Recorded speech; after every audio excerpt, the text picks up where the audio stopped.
ਮੇਰੇ ਪਿਆਰੇ ਭੈਣ ਭਾਈਓ, ਤੁਹਾਨੂੰ ਸਾਰਿਆਂ ਨੂੰ ਜੈ ਮਸੀਹ ਦੀ। ਪਰਮੇਸ਼ਵਰ ਦਾ ਧੰਨਵਾਦ ਹੈ ਅੱਜ ਦੇ ਦਿਨ ਵਾਸਤੇ ਜੋ ਉਸਨੇ ਸਾਨੂੰ ਆਪਣੇ ਚਰਨਾਂ 'ਚ ਬਖਸ਼ਿਆ। ਔਰ ਅੱਜ ਦਾ ਉਹ ਦਿਨ ਹੈ ਜਿਸ ਦਿਨ ਅਸੀਂ ਪਰਮੇਸ਼ਵਰ ਦੇ ਚਰਨਾਂ 'ਚ ਬੈਠ ਕੇ ਪਰਮੇਸ਼ਵਰ ਦੇ ਵਚਨ ਨੂੰ ਸੁਣਦੇ ਹਾਂ। ਮੇਰੇ ਬੜੇ ਭੈਣ ਭਾਈ ਨੇ ਔਰ ਪਰਮੇਸ਼ਵਰ ਦਾ ਧੰਨਵਾਦ ਹੈ ਉਹਨਾਂ ਦੇ ਲਈ ਜਿਹੜੇ ਅੱਜ ਦੇ ਦਿਨ ਵਚਨ ਦੀ ਉਡੀਕ ਕਰਦੇ ਨੇ ਕਿ ਪਰਮੇਸ਼ਵਰ ਦਾ ਵਚਨ ਜਦੋਂ ਉਹਨਾਂ ਕੋਲ ਪਹੁੰਚੇ ਅਤੇ ਪਰਮੇਸ਼ਵਰ ਦੇ ਵਚਨ ਨੂੰ ਉਹ ਬੈਠ ਕੇ ਸੁਣਨ। ਔਰ ਮੇਰਾ ਵਿਸ਼ਵਾਸ ਹੈ ਕਿ ਤੁਸੀਂ ਸਾਰੇ ਜ਼ਰੂਰ ਵਚਨ ਨੂੰ ਸੁਣਦੇ ਜੇ। ਸਮੇਂ ਦਾ ਮੈਂ ਕੁਝ ਸਮੇਂ ਤੋਂ ਹਿਸਾਬ ਲਾ ਰਿਹਾ ਸੀ ਕਿ ਅੱਗੇ ਪਿੱਛੇ ਹੋ ਜਾਂਦਾ, ਕੁਝ ਭੈਣ ਭਾਈ 10:30 ਵਜੇ ਬੈਠ ਪਾਉਂਦੇ ਨੇ, ਕੋਈ ਨਹੀਂ ਬੈਠ ਪਾਉਂਦੇ ਨੇ, ਪਰ ਕੋਈ ਨਿਯਮ ਦੇ ਵਿੱਚ ਤੁਹਾਨੂੰ ਬੰਨ੍ਹਣ ਲਈ ਨਹੀਂ ਹੈ। ਜਦੋਂ ਵੀ ਐਤਵਾਰ ਦੇ ਦਿਨ ਕੋਸ਼ਿਸ਼ ਤਾਂ ਹੈ ਕਿ ਸਵੇਰੇ ਬੈਠਿਆ ਜਾਏ 10-10:30 ਵਜੇ, ਜਦੋਂ ਤੁਹਾਡੇ ਕੋਲ ਟਾਈਮ ਹੈ ਬਾਕੀ ਦੇ ਕੰਮ ਕਰਨ ਤੋਂ ਪਹਿਲਾਂ ਪਰਮੇਸ਼ਵਰ ਦੇ ਚਰਨਾਂ 'ਚ ਬੈਠਿਆ ਜਾਏ। ਪਰ ਫਿਰ ਵੀ ਜੇ ਤੁਹਾਡੇ ਹੈ ਨਾ ਕੋਈ ਮਜਬੂਰੀ ਹੈ, ਕਿਤੇ ਤੁਹਾਨੂੰ ਜਾਣਾ ਪੈਂਦਾ ਜਾਂ ਕੋਈ ਜ਼ਰੂਰੀ ਕੰਮ ਆ ਗਿਆ, ਅਤੇ ਜਦੋਂ ਵੀ ਮੌਕਾ ਮਿਲੇ ਜ਼ਰੂਰ ਪਰਮੇਸ਼ਵਰ ਦੇ ਚਰਨਾਂ 'ਚ ਬੈਠ ਕੇ ਪਰਮੇਸ਼ਵਰ ਦੇ ਵਚਨ ਨੂੰ ਸੁਣੀਏ ਔਰ ਉਸ ਦੇ ਨਾਲ ਵਚਨ 'ਚੋਂ ਬਾਈਬਲ ਦੇ ਵਿੱਚੋਂ ਗੌਰ ਵੀ ਕਰੀਏ ਜੋ ਸਿਖਾਇਆ ਜਾਂਦਾ ਔਰ ਹੈ ਨਾ ਆਪ ਵੀ ਬਾਅਦ ਵਿੱਚ ਪੜ੍ਹੀਏ। ਉਹਦੇ ਨਾਲ ਮੈਂ ਅੱਜ ਕੱਲ੍ਹ ਜਿਵੇਂ ਤੁਸੀਂ ਵੇਖਦੇ ਜੇ ਗਰੁੱਪ ਦੇ ਵਿੱਚ ਸਵੇਰੇ ਇੱਕ ਬਾਈਬਲ ਦਾ ਪੋਰਸ਼ਨ, ਇੱਕ ਬਾਈਬਲ ਦਾ ਹਿੱਸਾ ਜ਼ਰੂਰ ਕੁਝ ਵਚਨ ਦਾ ਪਾਉਣਾ ਤਾਂ ਕਿ ਤੁਸੀਂ ਜ਼ਰੂਰ ਪੜ੍ਹੋ।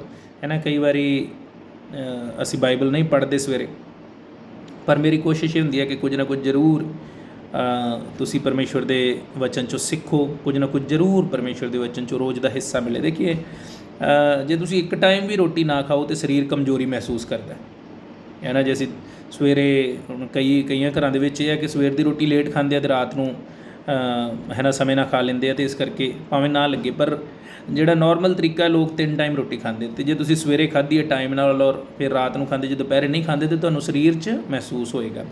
ਰਾਤ ਨੂੰ ਰੋਟੀ ਖਾ ਕੇ ਅਸੀਂ ਸੌਂਦੇ ਹਾਂ, ਸਵੇਰੇ ਤੁਹਾਨੂੰ ਭੁੱਖ ਲੱਗਦੀ ਹੈ। ਸੋ ਕੀ ਹੁੰਦਾ, ਜਿਹੜਾ ਸਰੀਰ ਦੇ ਵਿੱਚ ਉਹ ਕਮੀ ਮਹਿਸੂਸ ਹੁੰਦੀ ਹੈ, ਉਹੀ ਕਮੀ ਹੈ ਨਾ ਜਿਹੜੀ ਸਾਨੂੰ ਭੋਜਨ ਦੇ ਬਾਰੇ ਮਹਿਸੂਸ ਹੁੰਦੀ ਹੈ, ਪਰਮੇਸ਼ਵਰ ਲਈ ਵੀ ਉਹਦੇ ਵਚਨ ਲਈ ਵੀ ਮਹਿਸੂਸ ਹੋਣੀ ਚਾਹੀਦੀ। ਸੋ ਇਸ ਕਰਕੇ ਮੈਂ ਸਵੇਰੇ ਵਚਨ ਜਿਹੜਾ ਉਹ ਗਰੁੱਪ ਦੇ ਵਿੱਚ ਪਾਉਣਾ, ਤਾਂ ਕਿ ਕਿਸੇ ਵੇਲੇ ਜੇ ਤੁਸੀਂ ਸਵੇਰ ਦਾ ਉਹ ਪਰਮੇਸ਼ਵਰ ਦਾ ਆਤਮਿਕ ਭੋਜਨ ਜੇ ਤੁਸੀਂ ਉਹਦੇ 'ਚ ਲਾਪਰਵਾਹ ਜੇ ਨਹੀਂ ਬਾਈਬਲ ਨੂੰ ਖੋਲ੍ਹਦੇ ਪੜ੍ਹਦੇ, ਅਤੇ ਕਮ ਸੇ ਕਮ ਫੋਨ 'ਤੇ ਸਾਰਿਆਂ ਕੋਲ ਹੀ ਆ।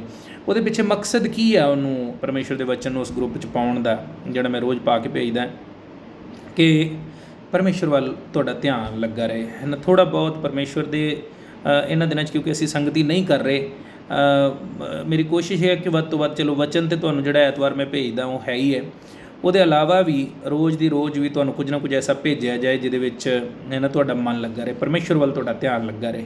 ਸੋ ਜਦੋਂ ਮੈਂ ਭੇਜਦਾ ਮੇਰੀ ਬੇਨਤੀ ਇਹ ਹੈ ਕਿ ਜਦੋਂ ਮੈਂ ਉਹ ਵਚਨ ਭੇਜਦਾ ਰੋਜ਼ ਦਾ ਜਿਹੜਾ ਸਵੇਰੇ ਭੇਜਦਾ, ਉਹਨੂੰ ਪੜ੍ਹ ਕੇ ਉਹਦੇ 'ਤੇ ਗੌਰ ਕਰਨਾ। ਇਹ ਨਹੀਂ ਕਿ ਪੜ੍ਹ ਲਿਆ ਔਰ ਸੋਚਿਆ ਕਿ ਚਲੋ ਬਾਈਬਲ ਪੜ੍ਹ ਲਈ ਹੈ ਨਾ, ਉਹ ਬਹਾਨੇ ਲਈ ਨਹੀਂ ਹੈ, ਪਰ ਉਹ ਤੁਹਾਡੇ ਗੌਰ ਕਰਨ ਲਈ, ਉਹਨੂੰ ਚੰਗੀ ਤਰ੍ਹਾਂ ਸਮਝਣਾ, ਪੜ੍ਹਨਾ ਔਰ ਫਿਰ ਹੈ ਨਾ ਉਹਦੇ 'ਤੇ ਵਿਚਾਰ ਕਰਨਾ। ਸੋ ਪਰਮੇਸ਼ਵਰ ਤੁਹਾਡੇ ਨਾਲ ਜ਼ਰੂਰ ਗੱਲ ਕਰੇਗਾ ਜਦੋਂ ਅਸੀਂ ਉਹਨੂੰ ਸਮਾਂ ਦਿੰਦੇ ਹਾਂ, ਉਹਦੇ ਵਚਨ 'ਤੇ ਵਿਚਾਰ ਕਰਦੇ ਹਾਂ ਤਾਂ ਉਹ ਸਾਡੇ ਨਾਲ ਗੱਲ ਕਰਦਾ। ਸੋ ਅੱਜ ਦੇ ਦਿਨ ਵੀ ਅਸੀਂ ਪਰਮੇਸ਼ਵਰ ਦੇ ਵਚਨ 'ਤੇ ਵਿਚਾਰ ਕਰਾਂਗੇ। ਅੱਜ ਦੇ ਦਿਨ ਅਸੀਂ ਵੇਖਾਂਗੇ ਜ਼ਬੂਰਾਂ ਦੀ ਪੋਥੀ 32 ਅਧਿਆਏ ਔਰ ਉਹਦੀ ਪਹਿਲੀ ਔਰ ਦੂਸਰੀ ਆਇਤ। ਪਹਿਲਾਂ ਅਸੀਂ ਪ੍ਰਾਰਥਨਾ ਕਰਾਂਗੇ, ਪਰ ਮੈਂ ਇਸ ਕਰਕੇ ਦੱਸ ਰਿਹਾ ਕਿ ਪ੍ਰਾਰਥਨਾ ਜਦੋਂ ਕਰਦੇ ਹਾਂ ਤਾਂ ਉਦੋਂ ਤੱਕ ਤੁਸੀਂ ਆਪਣੇ ਬਾਈਬਲ ਨੂੰ ਖੋਲ੍ਹ ਲਓ। ਜ਼ਬੂਰ 32 ਅਧਿਆਏ ਉਹਦੀ 1 ਔਰ 2 ਆਇਤ। ਸੋ ਇਸ ਜਗ੍ਹਾ 'ਤੇ ਅਸੀਂ ਅੱਜ ਪਰਮੇਸ਼ਵਰ ਦੇ ਵਚਨ ਦੇ ਵਿਚਾਰ ਕਰਾਂਗੇ ਔਰ ਪਹਿਲਾਂ ਪ੍ਰਾਰਥਨਾ ਕਰਾਂਗੇ, ਉਸ ਤੋਂ ਬਾਅਦ ਅਸੀਂ ਪਰਮੇਸ਼ਵਰ ਦੇ ਵਚਨ ਵਿੱਚ ਜਾਵਾਂਗੇ। ਸੋ ਆਈਏ ਅਸੀਂ ਸਾਰੇ ਪ੍ਰਾਰਥਨਾ ਕਰਾਂਗੇ। ਸਾਡੇ ਦਿਆਲੂ ਪ੍ਰੇਮੀ ਪਰਮੇਸ਼ਵਰ ਪਿਤਾ, ਆਪ ਦੇ ਬਹੁਤ ਸ਼ੁਕਰਗੁਜ਼ਾਰ ਹਾਂ ਇਸ ਸੁੰਦਰ ਸਮੇਂ ਵਾਸਤੇ ਜੋ ਆਪਨੇ ਸਾਨੂੰ ਆਪਣੇ ਚਰਨਾਂ 'ਚ ਬਖਸ਼ਿਆ। ਪ੍ਰਭੂ, ਅੱਜ ਦਾ ਦਿਨ ਫਿਰ ਇੱਕ ਵਾਰੀ ਆਪਨੇ ਸਾਡੀਆਂ ਜ਼ਿੰਦਗੀਆਂ 'ਚ ਦਿੱਤਾ ਹੈ ਕਿ ਅਸੀਂ ਆਪਦੇ ਚਰਨਾਂ 'ਚ ਝੁੱਕ ਕੇ ਆਪਦੇ ਨਾਂ ਦੀ ਵਡਿਆਈ ਕਰ ਸਕੀਏ, ਆਪਦੀ ਬਾਣੀ ਨੂੰ, ਆਪਦੇ ਵਚਨ ਨੂੰ ਸੁਣ ਸਕੀਏ ਔਰ ਪਿਤਾ ਪਰਮੇਸ਼ਵਰ ਸਾਡਾ ਮਨ ਧਿਆਨ ਆਪ ਵੱਲ ਲੱਗ ਸਕੇ। ਪਿਆਰੇ ਪ੍ਰਭੂ ਜੀ, ਔਰ ਆਪ ਦਾ ਆਤਮਾ ਸਾਡੇ ਨਾਲ ਗੱਲ ਕਰੇ, ਸਾਨੂੰ ਸਿਖਾਵੇ। ਪਿਆਰੇ ਪਰਮੇਸ਼ਵਰ, ਆਪ ਸਾਡੀ ਮਦਦ ਔਰ ਸਹਾਇਤਾ ਕਰੋ। ਖੁਦਾਵੰਦ, ਆਪਦੇ ਚਰਨਾਂ 'ਚ ਚੁੱਕੇ ਹਾਂ, ਹਫਤੇ ਭਰ ਦੇ ਪਾਪ, ਗੁਨਾਹ, ਗਲਤੀਆਂ ਜੋ ਵੀ ਜਾਣੇ ਅਣਜਾਣੇ ਸਾਡੇ ਕੋਲ ਹੁੰਦੇ ਹੀ ਨੇ, ਪਿਆਰੇ ਪਰਮੇਸ਼ਵਰ ਆਪ ਸਾਨੂੰ ਮਾफ़ ਕਰ ਦਿਓ। ਆਪਣੇ ਪਿਆਰੇ ਬੇਟੇ ਪ੍ਰਭੂ ਯਿਸੂ ਮਸੀਹ ਦੇ ਲਹੂ ਨਾਲ ਪ੍ਰਭੂ ਆਪ ਧੋ ਕੇ ਸ਼ੁੱਧ ਪਵਿੱਤਰ ਕਰ ਦਿਓ, ਜਿਵੇਂ ਆਪ ਆਪਣੀ ਬਾਣੀ 'ਚ ਕਹਿੰਦੇ ਵੀ ਜੇ ਕਿ ਉਸ ਦਾ ਲਹੂ ਸਾਨੂੰ ਸਾਰੇ ਪਾਪਾਂ ਤੋਂ ਸ਼ੁੱਧ ਕਰਦਾ ਹੈ। ਖੁਦਾਵੰਦਾ, ਅਸੀਂ ਆਪ ਵੱਲ ਤੱਕਦੇ ਹਾਂ ਪਿਆਰੇ ਪਰਮੇਸ਼ਵਰ, ਆਪ ਦੀ ਦਇਆ, ਆਪ ਜੀ ਦੀ ਕਿਰਪਾ ਮੰਗਦੇ ਹਾਂ ਪਿਆਰੇ ਪਰਮੇਸ਼ਵਰ। ਸਭਨੀ ਗੱਲਾਂ ਆਪ ਸਾਡੀ ਮਦਦ ਸਹਾਇਤਾ ਕਰੋ। ਸਾਡਾ ਇਸ ਤਰ੍ਹਾਂ ਬੈਠ ਕੇ ਆਪ ਦੇ ਵਚਨ ਨੂੰ ਸੁਣਨਾ, ਇਸ ਦੇ ਪਿੱਛੇ ਜੋ ਮਕਸਦ ਹੈ ਕੇਵਲ ਇਹੀ ਹੈ ਕਿ ਸਾਡਾ ਧਿਆਨ ਸਾਡੇ ਪਰਮੇਸ਼ਵਰ ਵੱਲ ਲੱਗਾ ਰਹੇ, ਅਸੀਂ ਉਸ ਦੀਆਂ ਗੱਲਾਂ ਨੂੰ ਸੁਣ ਸਕੀਏ ਔਰ ਸਾਡਾ ਮਨ ਧਿਆਨ ਪੂਰੀ ਤਰ੍ਹਾਂ ਉਸ ਦੀ ਬਾਣੀ 'ਚ ਲੱਗਾ ਰਹੇ ਪ੍ਰਭੂ ਜੀ, ਔਰ ਇੱਕ ਨਵਾਂ ਮਹਾਨ ਪਰਮੇਸ਼ਵਰ ਅਨੁਭਵ ਅਸੀਂ ਪ੍ਰਾਪਤ ਕਰੀਏ, ਕੁਝ ਨਵਾਂ ਪਰਮੇਸ਼ਵਰ ਦੇ ਵਚਨ 'ਚੋਂ ਸਿੱਖੀਏ। ਪਿਆਰੇ ਪ੍ਰਭੂ, ਸਾਡੀ ਸਾਰਿਆਂ ਦੀ ਮਦਦ ਸਹਾਇਤਾ ਕਰੋ। ਮੇਰੇ ਭੈਣ ਭਾਈ ਜਿੰਨੇ ਵੀ ਇਸ ਸਮੇਂ ਆਪ ਦੇ ਵਚਨ ਨੂੰ ਸੁਣ ਰਹੇ ਨੇ ਪ੍ਰਭੂ, ਜਿਹੜਾ ਵੀ ਸੁਣ ਰਿਹਾ, ਖੁਦਾਵੰਦਾ ਆਪ ਦਾ ਆਤਮਾ ਉਹਨਾਂ ਦੇ ਨਾਲ ਗੱਲ ਕਰੇ, ਉਸ ਦੇ ਨਾਲ ਉਹਨਾਂ ਦੀ ਜ਼ਿੰਦਗੀ ਦੀਆਂ ਜੋ ਮੁਸ਼ਕਲਾਂ, ਪਰੇਸ਼ਾਨੀਆਂ, ਮਨ ਦੇ ਬੋਝ ਨੇ, ਉਹ ਵੀ ਆਪ ਪ੍ਰਭੂ ਜੀ ਵੇਖੋ, ਸੁਣੋ, ਔਰ ਪ੍ਰਭੂ ਉਹਨਾਂ ਦਾ ਉੱਤਰ ਦਿਓ, ਬੋਝ ਪ੍ਰਭੂ ਆਪ ਦੂਰ ਕਰ ਦਿਓ। ਖੁਦਾਵੰਦਾ ਦਾਸ ਨੂੰ ਵੀ ਕਮੀ ਕਮਜ਼ੋਰੀ 'ਚ ਇਸਤੇਮਾਲ ਕਰੋ। ਪਿਆਰੇ ਪਰਮੇਸ਼ਵਰ, ਵਚਨ ਆਪ ਦਾ ਹੈ, ਮੈਂ ਵੀ ਆਪ ਦਾ। ਪਿਆਰੇ ਪਰਮੇਸ਼ਵਰ, ਕਮਜ਼ੋਰ ਹਾਂ, ਨਿਰਬਲ ਹੈ, ਪਰ ਪ੍ਰਭੂ ਆਪ ਸਾਮਰਥੀ ਜੀ, ਆਪ ਦਾ ਆਤਮਾ ਸਾਮਰਥੀ। ਪਿਆਰੇ ਪਰਮੇਸ਼ਵਰ, ਆਪ ਗੱਲ ਔਰ ਬਾਤ ਕਰੋ। ਪਿਆਰੇ ਪ੍ਰਭੂ, ਹਰੇਕ ਦੇ ਨਾਲ ਗੱਲ ਬਾਤ ਕਰੋ। ਪ੍ਰਾਰਥਨਾ ਵਿਨਤੀ ਪ੍ਰਭੂ ਯਿਸੂ ਮਸੀਹ ਦੇ ਨਾਮ 'ਚ ਮੰਗਦੇ ਹਾਂ, ਆਮੀਨ। ਸੋ ਪਰਮੇਸ਼ਵਰ ਦਾ ਧੰਨਵਾਦ ਹੈ। ਆਈਏ ਅਸੀਂ ਪਰਮੇਸ਼ਵਰ ਦੇ ਵਚਨ 'ਤੇ ਵਿਚਾਰ ਕਰਾਂਗੇ ਜੋ ਅਸੀਂ ਵੇਖ ਰਹੇ ਹਾਂ। ਜ਼ਬੂਰ 32 ਔਰ ਉਹਦੀ ਪਹਿਲੀ ਔਰ ਦੂਸਰੀ ਆਇਤ ਅਸੀਂ ਪੜ੍ਹਾਂਗੇ ਇਸ ਜਗ੍ਹਾ 'ਤੇ। ਧੰਨ ਹੈ ਉਹ ਜਿਹਦਾ ਅਪਰਾਧ ਖਿਮਾ ਹੋ ਗਿਆ, ਜਿਹਦਾ ਪਾਪ ਢੱਕਿਆ ਹੋਇਆ ਹੈ। ਧੰਨ ਹੈ ਉਹ ਆਦਮੀ ਜਿਹਦੀ ਬਦੀ ਯਹੋਵਾ ਉਹਦੇ ਲੇਖੇ ਨਹੀਂ ਲਾਉਂਦਾ, ਅਤੇ ਜਿਹਦੇ ਆਤਮਾ ਵਿੱਚ ਕਪਟ ਨਹੀਂ।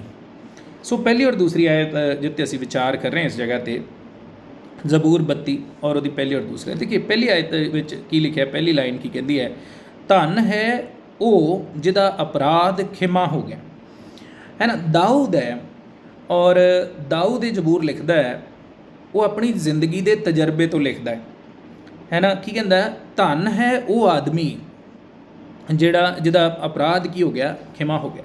ਸੋ ਜੇ ਅਸੀਂ ਵਿਚਾਰ ਕਰੀਏ ਆਪਣੀ ਜ਼ਿੰਦਗੀ 'ਤੇ, ਹੈ ਨਾ, ਬੜੀ ਵੱਡੀ ਗੱਲ ਹੈ। ਅਸੀਂ ਪੜ੍ਹਦੇ ਹਾਂ ਔਰ ਕਿਸੇ ਵੇਲੇ ਅਸੀਂ ਉਹਨਾਂ ਸ਼ਬਦਾਂ ਦੀ ਗਹਿਰਾਈ ਨੂੰ ਨਹੀਂ ਸਮਝਦੇ, ਹੈ ਨਾ। ਪਰਮੇਸ਼ਵਰ ਦਾ ਵਚਨ ਕੀ ਕਹਿੰਦਾ ਹੈ, ਪਰਮੇਸ਼ਵਰ ਦੇ ਵਚਨ ਦੇ ਵਿੱਚ ਦਾਊਦ ਇਸ ਗੱਲ ਨੂੰ ਕਹਿੰਦਾ, ਉਹ ਧੰਨ ਹੈ ਉਹ ਜਿਹਦਾ ਅਪਰਾਧ ਖਿਮਾ ਹੋ ਗਿਆ। ਸੋ ਅਪਰਾਧ ਦਾ ਖਿਮਾ ਹੋਣਾ ਬਹੁਤ ਵੱਡੀ ਗੱਲ ਹੈ। ਦੇਖੀਏ ਬਾਈਬਲ ਦੇ ਵਿੱਚ ਲਿਖਿਆ ਹੈ, ਬਿਨਾਂ ਲਹੂ ਵਹਾਏ ਪਾਪਾਂ ਦੀ ਮਾਫੀ ਨਹੀਂ ਹੁੰਦੀ, ਹੈ ਨਾ। ਪਰਮੇਸ਼ਵਰ ਨੇ ਸਾਡੇ ਅਪਰਾਧ ਨੂੰ ਮਾਫ ਕੀਤਾ, ਔਰ ਮੁੱਖ ਗੱਲ ਜਿਹੜੀ ਇਹਦੇ 'ਚ ਲਿਖਿਆ ਧੰਨ ਹੈ ਉਹ। ਸੋ ਅਸੀਂ ਕੀ ਹਾਂ, ਪਰਮੇਸ਼ਵਰ ਦੀ ਦ੍ਰਿਸ਼ਟੀ ਦੇ ਵਿੱਚ ਧੰਨ ਹੈ। ਕੌਣ ਧੰਨ ਹੈ? ਸਿਰਫ ਉਹ ਇਨਸਾਨ ਜਿਹਦਾ ਅਪਰਾਧ ਕੀ ਹੋ ਗਿਆ, ਖਿਮਾ ਹੋ ਗਿਆ। ਹੁਣ ਦੇਖੀਏ ਸਾਰੀ ਦੁਨੀਆ, ਔਰ ਬਾਈਬਲ ਕਹਿੰਦੀ ਹੈ ਕਿ ਹਰ ਇਨਸਾਨ ਕੀ ਹੈ, ਪਾਪੀ ਹੈ। ਸੋ ਉਹਨਾਂ ਇਨਸਾਨਾਂ ਦੇ ਵਿੱਚੋਂ, ਜਦੋਂ ਸਭ ਇਨਸਾਨ ਪਾਪੀ ਨੇ, ਉਹਨਾਂ ਦੇ ਵਿੱਚੋਂ ਜਿਹੜੇ ਇਨਸਾਨ ਨੂੰ ਪਰਮੇਸ਼ਵਰ ਨੇ ਆਪਣਾ ਬਣਾ ਲਿਆ, ਜਿਹਦੇ ਪਾਪ ਮਾਫ ਕਰ ਦਿੱਤੇ ਹੈ, ਉਹ ਕੀ ਹੋ ਗਿਆ, ਬਾਕੀ ਇਨਸਾਨਾਂ ਨਾਲੋਂ ਉੱਚਾ ਹੋ ਗਿਆ। ਅਤੇ ਜਦੋਂ ਉੱਚਾ ਹੋ ਗਿਆ ਤਾਂ ਪਰਮੇਸ਼ਵਰ ਕੀ ਕਹਿੰਦਾ, ਧੰਨ ਹੈ। ਪਰਮੇਸ਼ਵਰ ਨੇ ਸੱਦਾ ਸਾਰੀ ਦੁਨੀਆ ਨੂੰ ਦਿੱਤਾ, ਪਰ ਜਿਹੜੇ ਚੁਣੇ ਹੋਏ ਲੋਕ ਨੇ, ਪਰਮੇਸ਼ਵਰ ਉਹਨਾਂ ਨੂੰ ਕਹਿੰਦਾ ਉਹ ਕੀ ਨੇ, ਧੰਨ। ਅਸੀਂ ਕੀ ਹੈ, ਸਾਰੇ ਚੁਣੇ ਹੋਏ ਲੋਕਾਂ 'ਚ ਆਉਂਦੇ, ਹੈ ਨਾ। ਆਵਾਜ਼ ਪਰਮੇਸ਼ਵਰ ਸਾਰੀ ਦੁਨੀਆ ਨੂੰ ਮਾਰਦਾ, ਔਰ ਜਿਹੜੀ ਪ੍ਰਭੂ ਯਿਸੂ ਮਸੀਹ ਨੇ ਜਾਨ ਦਿੱਤੀ, ਉਹ ਸਾਰੀ ਦੁਨੀਆ ਦੇ ਲਈ ਦਿੱਤੀ। ਪਰ ਜਿਨ੍ਹਾਂ ਨੇ ਉਹਦੀ ਉਸ ਕੁਰਬਾਨੀ ਨੂੰ ਗ੍ਰਹਿਣ ਕਰ ਲਿਆ, ਜਿਨ੍ਹਾਂ ਨੇ ਇਹ ਕਹਿ ਦਿੱਤਾ, ਪ੍ਰਭੂ ਇਹ ਕੁਰਬਾਨੀ ਮੇਰੇ ਲਈ ਸੀ, ਤੂੰ ਮੇਰੇ ਲਈ ਆਪਣੀ ਜਾਨ ਦਿੱਤੀ, ਉਹ ਕੀ ਹੋ ਗਏ, ਬਾਕੀਆਂ ਨਾਲੋਂ ਉੱਚੇ ਹੋ ਗਏ। ਅਤੇ ਜਦੋਂ ਉੱਚੇ ਹੋ ਗਏ, ਫਿਰ ਪਰਮੇਸ਼ਵਰ ਦਾ ਵਚਨ ਕੀ ਕਹਿੰਦਾ, ਪਰਮੇਸ਼ਵਰ ਦਾ ਦਾਸ ਦਾਊਦ ਕੀ ਕਹਿੰਦਾ, ਉਹ ਕੀ ਨੇ, ਧੰਨ ਨੇ, ਹੈ ਨਾ। ਅਪਰਾਧ ਉਹਨਾਂ ਦੇ ਮਾਫ ਹੋ ਗਏ। ਔਰ ਧੰਨ ਜਿਹੜੇ ਪਰਮੇਸ਼ਵਰ ਦੇ ਲੋਕ ਨੇ, ਜਦੋਂ ਉਹਨਾਂ ਨੂੰ ਧੰਨ ਕਹਿੰਦਾ, ਤਾਂ ਉਹ ਛੋਟੀ ਜਿਹੀ ਗੱਲ ਨਹੀਂ ਹੈ ਨਾ। ਪਰਮੇਸ਼ਵਰ ਦੀ ਪ੍ਰਜਾ, ਪਰਮੇਸ਼ਵਰ ਦੇ ਲੋਕ ਜਿਹੜੇ ਅਸੀਂ ਗਿਣੇ ਜਾਂਦੇ ਹਾਂ, ਜਿਵੇਂ ਪੁਰਾਣੇ ਨੇਮ ਦੇ ਵਿੱਚ ਵੀ ਅਸੀਂ ਵੇਖਦੇ ਹਾਂ ਕਿ ਪਰਮੇਸ਼ਵਰ ਦੇ ਜਿਹੜੇ ਲੋਕ ਸੀ, ਜਿਹੜੇ ਇਸਰਾਏਲੀ ਲੋਕ ਸੀ, ਪਰਮੇਸ਼ਵਰ ਦੀ ਪ੍ਰਜਾ, ਹੈ ਨਾ, ਪਰਮੇਸ਼ਵਰ ਨੇ ਉਹਨਾਂ ਦੇ ਲਈ ਖਾਸ ਇੰਤਜ਼ਾਮ ਕੀਤੇ। ਔਰ ਜਦੋਂ ਅਸੀਂ ਬਾਣੀ ਦੇ ਵਿੱਚ ਵੇਖਦੇ ਹਾਂ, ਦੂਸਰਾ ਸੈਮੂਅਲ 7 ਅਧਿਆਏ ਔਰ ਉਹਦੀ 23 ਆਇਤ ਦੇ ਵਿੱਚ ਧੰਨ ਕੌਣ ਹੁੰਦਾ ਹੈ ਨਾ। ਜਦੋਂ ਅਸੀਂ ਵੇਖਦੇ ਹਾਂ ਦੂਸਰਾ ਸੈਮੂਅਲ 7 ਅਧਿਆਏ ਔਰ ਉਹਦੀ 23 ਆਇਤ, ਜੇ ਅਸੀਂ ਵੇਖੀਏ, ਧੰਨ ਦਾ ਮਤਲਬ ਇਸ ਜਗ੍ਹਾ 'ਤੇ ਅਸੀਂ ਵੇਖਾਂਗੇ ਧੰਨ ਕਿਉਂ ਹੈ।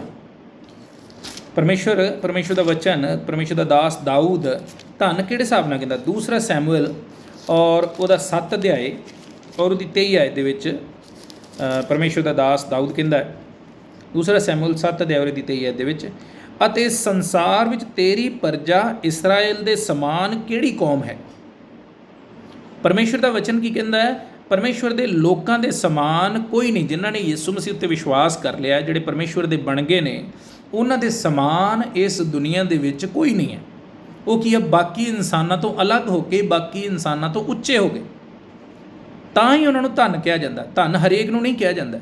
ਜਿਹੜਾ ਇਨਸਾਨ ਬਾਕੀਆਂ ਨਾਲੋਂ ਜਿਹਦੀ ਜ਼ਿੰਦਗੀ 'ਚ ਫਰਕ ਹੈ, ਉਹਨੂੰ ਕੀ ਹੈ, ਧੰਨ ਕੇ। ਜਿਹੜਾ ਦੂਸਰਿਆਂ ਨਾਲੋਂ ਉੱਚਾ ਹੈ, ਔਰ ਪਰਮੇਸ਼ਵਰ ਉੱਚੇ ਨਹੀਂ ਕਿ ਅਸੀਂ ਬਾਕੀਆਂ ਨਾਲੋਂ ਚੰਗੇ ਹਾਂ ਜਾਂ ਅਸੀਂ ਬੜੇ ਸਿਆਣੇ ਹਾਂ, ਜਾਂ ਉਹ ਨਹੀਂ, ਸੰਸਾਰਿਕ ਤੌਰ 'ਤੇ ਨਹੀਂ, ਪਰ ਪਰਮੇਸ਼ਵਰ ਦੀ ਦ੍ਰਿਸ਼ਟੀ ਦੇ ਵਿੱਚ ਅਸੀਂ ਬਾਕੀਆਂ ਨਾਲੋਂ ਉੱਚੇ ਹਾਂ, ਕਿਉਂਕਿ ਅਸੀਂ ਯਿਸੂ ਮਸੀਹ ਦੇ ਲਹੂ ਦੇ ਦੁਆਰਾ ਸ਼ੁੱਧ ਕੀਤੇ ਗਏ ਹਾਂ, ਅਸੀਂ ਚੁਣੇ ਗਏ ਹਾਂ, ਅਸੀਂ ਉਹਦੇ ਲਹੂ ਦੇ ਦੁਆਰਾ ਖਰੀਦੇ ਗਏ।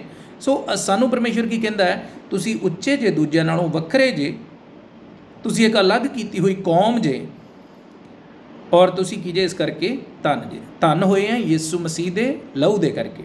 ਸੋ ਕਿਉਂ ਧੰਨ ਹੈ? ਕਿਉਂਕਿ ਬਾਈਬਲ ਕੀ ਕਹਿੰਦੀ ਹੈ, ਪਰਮੇਸ਼ਰ ਦਾ ਦਾਸ ਦਾਊਦ ਇਸ ਜਗ੍ਹਾ 'ਤੇ ਕਹਿ ਰਿਹਾ, ਦੂਸਰਾ ਸੈਮੂਅਲ 7:23 ਦੇ ਵਿੱਚ, ਅਤੇ ਸੰਸਾਰ ਵਿੱਚ ਤੇਰੀ ਪ੍ਰਜਾ ਇਸਰਾਏਲ ਦੇ ਸਮਾਨ ਕਿਹੜੀ ਕੌਮ ਹੈ? ਸਾਡੇ ਵਰਗਾ ਕੌਣ ਹੈ ਨਾ? ਕਿਉਂ ਅਸੀਂ ਦੂਜਿਆਂ ਤੋਂ ਉੱਚੇ ਹਾਂ ਔਰ ਸਾਡੇ ਵਰਗਾ ਹੋਰ ਕੋਈ ਨਹੀਂ ਹੈ? ਕਿਉਂਕਿ ਅੱਗੇ ਕੀ ਲਿਖਿਆ, ਜਿਹਦੇ ਬਚਾਉਣ ਨੂੰ ਪਰਮੇਸ਼ਵਰ ਆਪ ਗਿਆ ਕਿ ਉਹਨੂੰ ਆਪਣੀ ਪ੍ਰਜਾ ਬਣਾਵੇ। ਇਸ ਕਰਕੇ ਧੰਨ ਹੈ। ਸਾਨੂੰ ਬਚਾਉਣ ਲਈ ਯਿਸੂ ਮਸੀਹ ਆਪ ਸਵਰਗ ਤੋਂ ਉਤਰ ਆਇਆ। ਇਸੇ ਕਰਕੇ ਬਾਈਬਲ ਵਿੱਚ ਲਿਖਿਆ, ਉਸਨੇ ਆਪਣੇ ਆਪ ਨੂੰ ਸੱਖਣਾ ਕਰਕੇ ਦਾਸ ਦਾ ਰੂਪ ਧਾਰਿਆ, ਤੁਹਾਡੇ ਲਈ, ਮੇਰੇ ਲਈ, ਜਿਹੜੇ ਸੰਸਾਰ ਦੇ ਵਿੱਚ ਗੁਆਚੇ ਹੋਏ ਸੀ, ਹੈ ਨਾ, ਆਪੋ ਆਪਣੇ ਕੰਮਾਂ 'ਚ, ਆਪੋ ਆਪਣੀਆਂ ਪਰੇਸ਼ਾਨੀਆਂ 'ਚ, ਹੈ ਨਾ, ਜਗ੍ਹਾ ਜਗ੍ਹਾ ਭਟਕਦੇ ਸੀ। ਐਸਾ ਆਪਣੇ ਆਪ ਨੂੰ ਸੋਚਣਾ ਹੈ ਨਾ। ਬਾਈਬਲ ਕੀ ਕਹਿੰਦੀ ਹੈ, ਸਾਡੇ ਵਰਗਾ ਕੌਣ ਹੈ?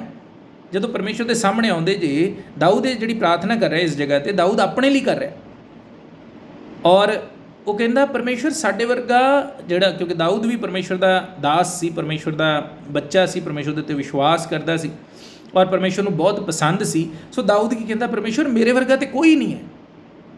ਹੁਣ ਇਸ ਸੰਸਾਰ 'ਚ ਰਹਿੰਦੇ, ਭਾਵੇਂ ਅਸੀਂ ਗਰੀਬ ਹੋਈਏ, ਭਾਵੇਂ ਅਸੀਂ ਪੜ੍ਹੇ ਲਿਖੇ ਨਾ ਹੋਈਏ, ਭਾਵੇਂ ਸੰਸਾਰ ਦੇ ਵਿੱਚ ਦੂਜਿਆਂ ਨਾਲੋਂ ਨੀਵੇਂ ਹੋਈਏ, ਪਰ ਜਦੋਂ ਪਰਮੇਸ਼ਵਰ ਦੀ ਨਜ਼ਰ ਤੋਂ ਵੇਖਦੇ ਹਾਂ, ਹੈ ਨਾ, ਪਰਮੇਸ਼ਰ ਦੀ ਨਜ਼ਰ ਤੋਂ ਜਦੋਂ ਵੇਖਦੇ ਹਾਂ, ਤਾਂ ਪਰਮੇਸ਼ਰ ਕਹਿੰਦਾ ਵੀ ਤੁਹਾਡੇ ਵਰਗਾ ਮੇਰੀ ਨਜ਼ਰ 'ਚ ਹੋਰ ਕੋਈ ਨਹੀਂ। ਹੁਣ ਜੇ ਅਸੀਂ ਵਿਚਾਰ ਕਰੀਏ, ਹੈ ਨਾ, ਲਾਜ਼ਰ ਔਰ ਧਨੀ ਬਾਰੇ, ਦੁਨੀਆ ਦੇ ਵਿੱਚ ਲਾਜ਼ਰ ਕੀ ਸੀ? ਹੈ ਨਾ, ਫੋੜਿਆਂ ਨਾਲ ਭਰਿਆ ਹੋਇਆ, ਰੋਟੀ ਖਾਣ ਨੂੰ ਨਹੀਂ ਹੈ, ਜੋ ਉਸ ਧਨਵਾਨ ਦੀ ਮੇਜ਼ ਤੋਂ ਚੂਰਾ ਭੂਰਾ ਡਿੱਗਦਾ ਉਹ ਖਾ ਕੇ ਗੁਜ਼ਾਰਾ ਕਰਦਾ। ਦੁਨੀਆ ਦੀ ਨਜ਼ਰ ਦੇ ਵਿੱਚ ਉਹਦੀ ਕੋਈ ਵੈਲਿਊ ਨਹੀਂ, ਕੋਈ ਕਦਰ ਨਹੀਂ ਹੈ, ਕੋਈ ਉਹਦੇ ਵੱਲ ਵੇਖਣ ਨੂੰ ਵੀ ਤਿਆਰ ਨਹੀਂ ਹੈ, ਕਿਉਂਕਿ ਉਹਦੇ ਸਰੀਰ 'ਤੇ ਇੰਨੇ ਜ਼ਖਮ ਨੇ, ਇੰਨੀ ਉਹਦੀ ਪਰੇਸ਼ਾਨੀ ਹੈ। ਪਰ ਕੀ ਲਿਖਿਆ ਉਸ ਜਗ੍ਹਾ 'ਤੇ ਹੁੰਦਾ ਕੀ ਹੈ? ਪਰਮੇਸ਼ਵਰ ਦੀ ਨਜ਼ਰ ਦੇ ਵਿੱਚ ਪਰਮੇਸ਼ਵਰ ਦੀ ਦ੍ਰਿਸ਼ਟੀ ਦੇ ਵਿੱਚ ਲਾਜ਼ਰ ਖਾਸ ਹੈ। ਇਸ ਦੁਨੀਆ ਦੇ ਵਿੱਚ ਉਹਦਾ ਕੋਈ ਮਤਲਬ ਕੋਈ ਇੱਜ਼ਤ ਨਹੀਂ ਹੈ, ਕੋਈ ਉਸ ਨੂੰ ਸਮਝਣ ਵਾਲਾ ਨਹੀਂ ਹੈ। ਬਾਈਬਲ ਦੇ ਵਿੱਚ ਕਿੰਨੇ ਉਦਾਹਰਣ ਨੇ, ਅਸੀਂ ਵਚਨ 'ਚੋਂ ਵੇਖ ਰਹੇ ਸੀ, ਰਹਾਬ ਵੇਸਵਾ ਬਾਰੇ ਅਸੀਂ ਵੇਖਦੇ ਹਾਂ, ਉਹਦੀ ਕੀ ਇੱਜ਼ਤ ਸੀ, ਪਰ ਉਹਨੇ ਪਰਮੇਸ਼ਵਰ ਦੀ ਦ੍ਰਿਸ਼ਟੀ ਦੇ ਵਿੱਚ ਬੜੀ ਦਇਆ ਪਾਈ, ਕਿਉਂਕਿ ਉਹਨੇ ਉਹ ਕੰਮ ਕੀਤਾ ਜੋ ਪਰਮੇਸ਼ਵਰ ਨੂੰ ਚੰਗਾ ਲੱਗਾ।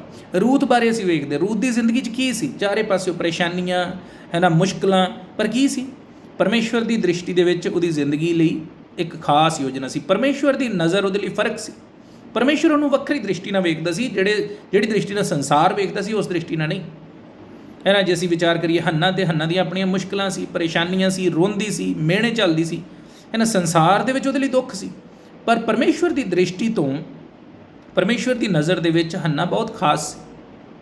ਸੋ ਕਹਿਣ ਦਾ ਮਤਲਬ ਕੀ ਹੈ? ਸੰਸਾਰ ਦੇ ਵਿੱਚ ਸਾਡੀ ਦਸ਼ਾ ਕੋਈ ਵੀ ਹੋਵੇ, ਪਰਮੇਸ਼ਵਰ ਦੀ ਦ੍ਰਿਸ਼ਟੀ ਦੇ ਵਿੱਚ ਅਸੀਂ ਧੰਨ ਹੈ, ਕਿਉਂਕਿ ਅਸੀਂ ਯਿਸੂ ਮਸੀਹ ਉੱਤੇ ਵਿਸ਼ਵਾਸ ਕੀਤਾ ਹੈ ਨਾ। ਪਰਮੇਸ਼ਵਰ ਦੀ ਬਾਣੀ ਸਾਫ਼ ਸਪਸ਼ਟ ਕਹਿੰਦੀ ਹੈ ਕਿ ਅਸੀਂ ਕੀ ਹਾਂ? ਧੰਨ ਹੈ। ਧੰਨ ਇਸ ਕਰਕੇ ਕਿਉਂਕਿ ਪਰਮੇਸ਼ਵਰ ਸਾਡੇ ਲਈ ਆਪਣੇ ਆਪ ਨੂੰ ਸੱਖਣਾ ਕਰਕੇ ਇਸ ਦੁਨੀਆ ਦੇ ਵਿੱਚ ਉਤਰਿਆ। ਅੱਜ ਉਹ ਹਰ ਇਨਸਾਨ ਧੰਨ ਹੈ ਜਿਸ ਨੇ ਪ੍ਰਭੂ ਯਿਸੂ ਮਸੀਹ ਉੱਤੇ ਵਿਸ਼ਵਾਸ ਕਰ ਲਿਆ, ਜਿਸ ਨੇ ਤੌਬਾ ਕਰ ਲਈ, ਪ੍ਰਭੂ ਨੂੰ ਗ੍ਰਹਿਣ ਕਰ ਲਿਆ।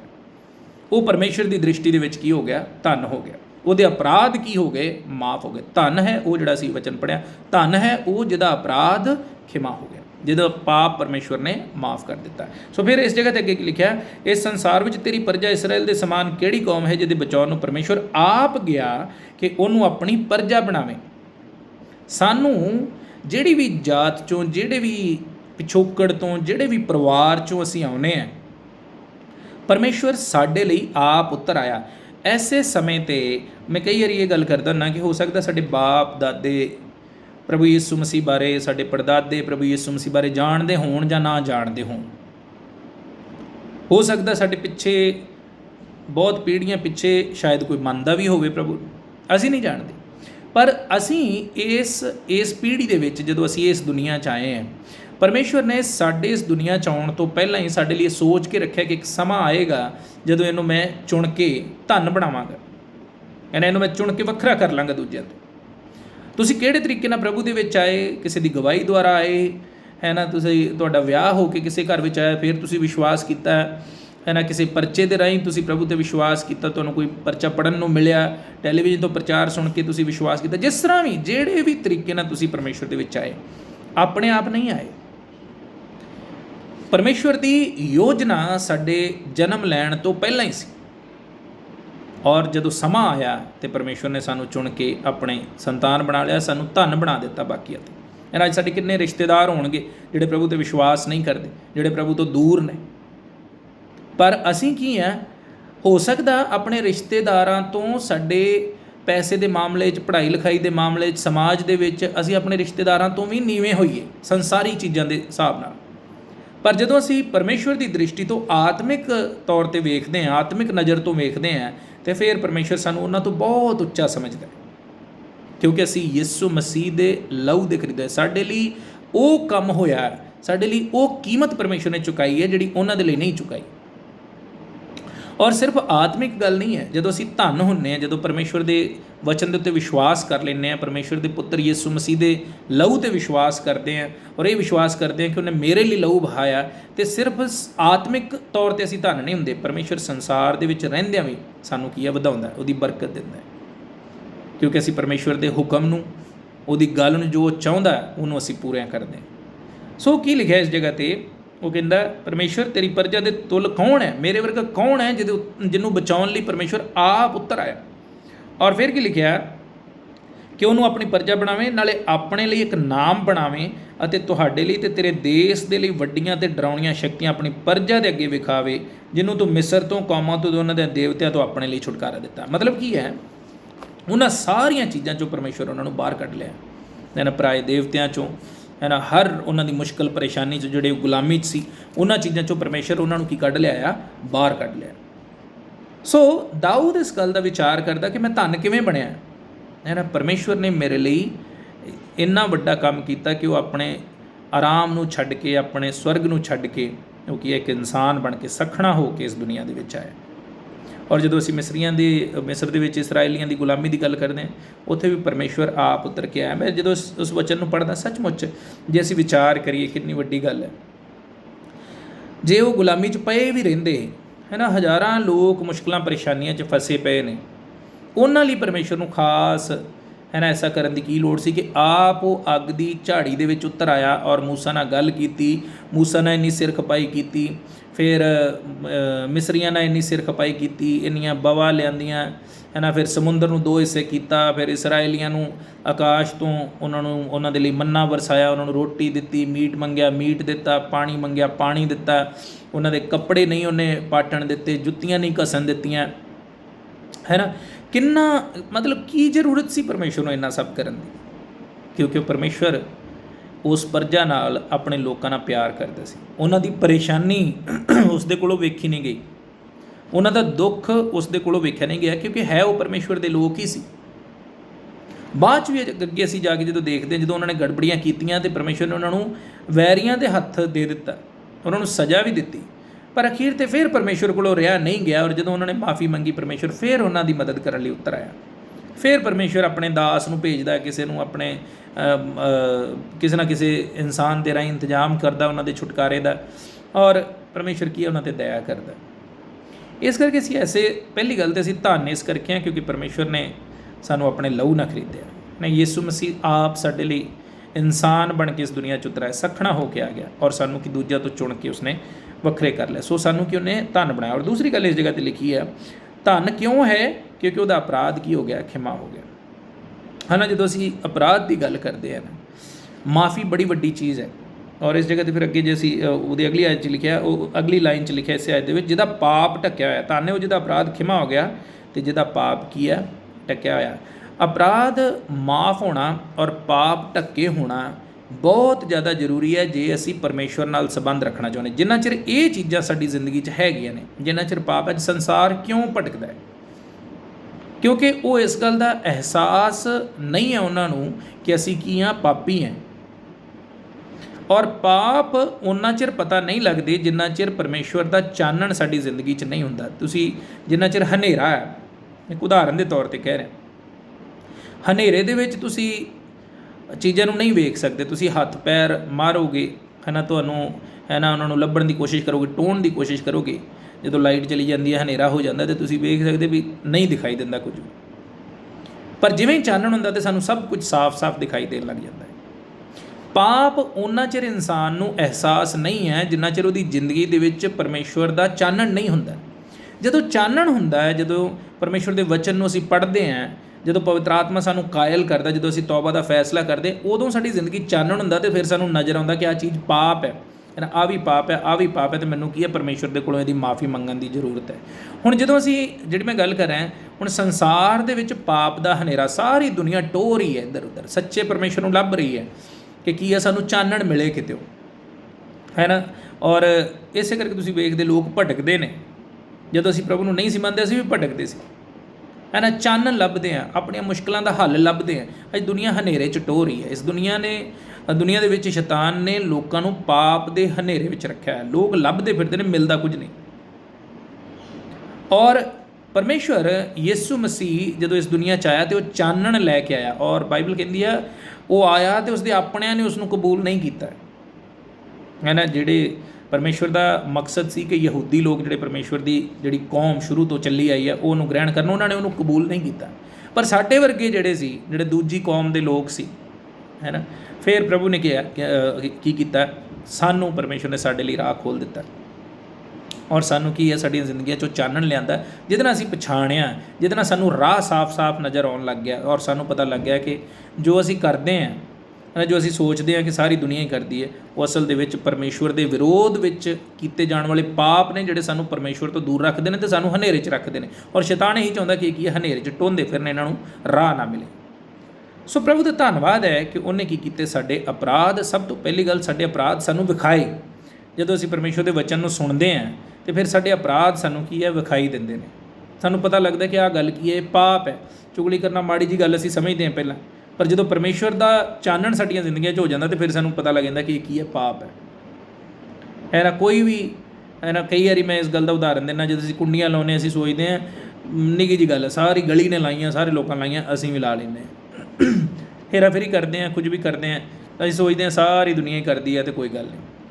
ਪਰ ਜਿੱਦਣ ਯਿਸੂ ਮਸੀਹ ਦਾ ਚਾਨਣ ਸਾਡੀਆਂ ਜ਼ਿੰਦਗੀਆਂ 'ਚ ਹੋ ਜਾਂਦਾ ਹੈ ਨਾ, ਉਦੋਂ ਸਾਨੂੰ ਲੱਗਦਾ ਕਿ ਨਹੀਂ, ਸਾਰੀ ਦੁਨੀਆ, ਜਿਹੜੇ ਬਾਕੀ ਲੋਕ ਇਹੋ ਹੀ ਕੰਮ ਕਰ ਰਹੇ ਨੇ, ਮੈਂ ਹੁਣ ਚਾਨਣ 'ਚ, ਅਤੇ ਹੁਣ ਮੈਨੂੰ ਪਤਾ ਲੱਗਦਾ ਕਿ ਮੈਂ ਵੇਖ ਸਕਦਾ, ਮੈਨੂੰ ਦਿਖਾਈ ਦੇ ਰਿਹਾ ਕਿ ਇਹ ਹਨੇਰੇ 'ਚ ਟੋਂਦੇ ਫਿਰਦੇ ਨੇ, ਹੈ ਨਾ, ਇਹ ਹਨੇਰੇ 'ਚ ਹੀ ਨੇ।